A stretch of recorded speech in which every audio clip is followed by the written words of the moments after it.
Genesis 43. The brothers returned to Egypt, but the famine continued to ravage the land of Canaan. When the grain they had brought from Egypt was almost gone, Jacob said to his sons, "Go back and buy us a little more food."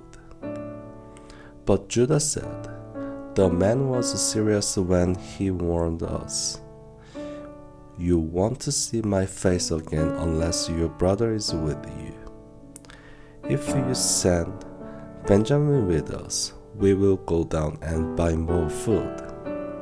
But if you don't let Benjamin go, we won't go either." Remember, the man said, "You won't see my face again unless your brother is with you." "Why were you so cruel to me?" Jacob moaned. "Why did you tell him you had another brother?" The man kept asking us questions about our family. They replied. He asked, "Is your father still alive? Do you have another brother?" So we answered his questions. How could we know? He would say, "Bring your brother down here." Judah said to his father, "Send the boy with me, and we will be on our way. Otherwise, we will all die of starvation, and not only we, but you and our little ones. I personally guarantee his safety. You may hold me responsible if I don't bring him back to you. Then let me bear the blame forever.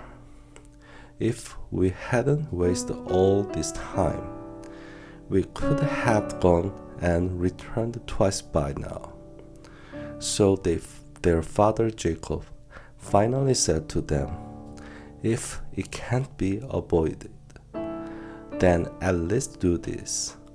Pack your bags with the best products of this land. Take them down to the man as gifts: balm, honey, gum, aromatic resin, pistachio nuts, and almonds. Also take double the money that was put back in your sacks, as it was probably someone's mistake. Then take your brother and go back to the man. May God Almighty give you mercy as you go before the man, so that he will release Simeon and let Benjamin return. But if I must lose my children, so be it." So the man packed Jacob's gifts and doubled the money and headed off with Benjamin. They finally arrived in Egypt and presented themselves to Joseph. When Joseph saw Benjamin with them, he said to the manager of his household, "These men will eat with me this noon. Take them inside the palace. Then go slaughter an animal and prepare a big feast." So the man did as Joseph told him and took them into Joseph's palace. The brothers were terrified when they saw that they were being taken into Joseph's house. "It's because of the money someone put our sacks last time we were here," they said. "He plans to pretend that we stole it. Then he will seize us, make us slaves, and take our donkeys." A feast at Joseph's palace. The brothers approached the manager of Joseph's household and spoke to him at the entrance to the palace.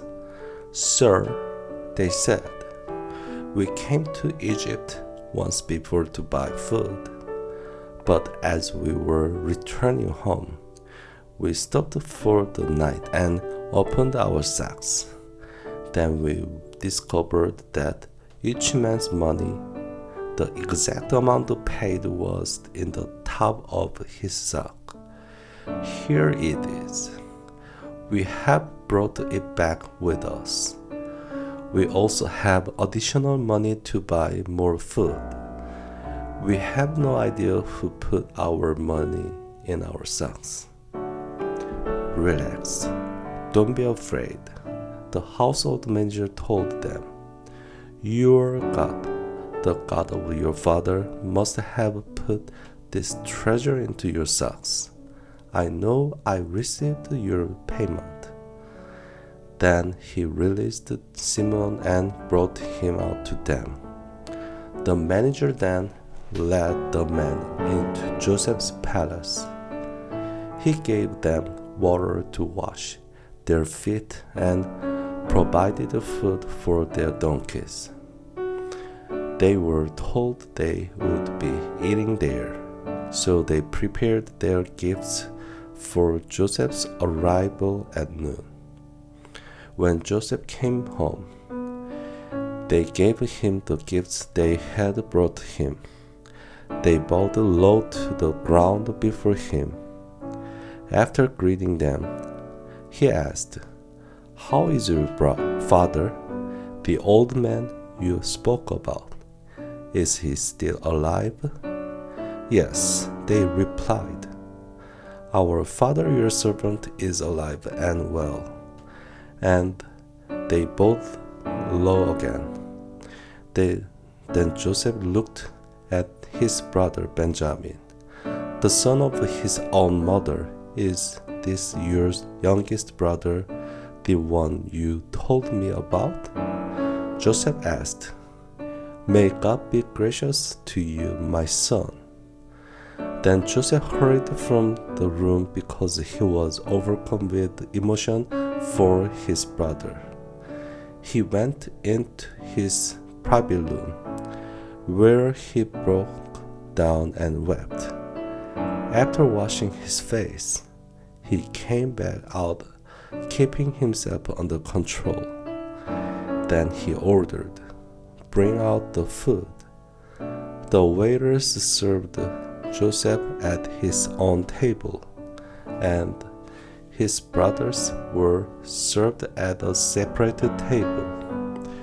The Egyptians who ate with Joseph sat at their own table because Egyptians despise Hebrews and refused to eat with them.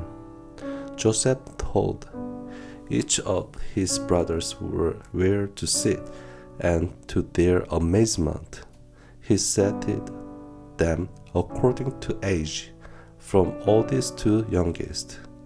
And Joseph filled their plates with food from his own table, giving Benjamin 5 times as much as he gave the others. So they feasted and drank freely with them.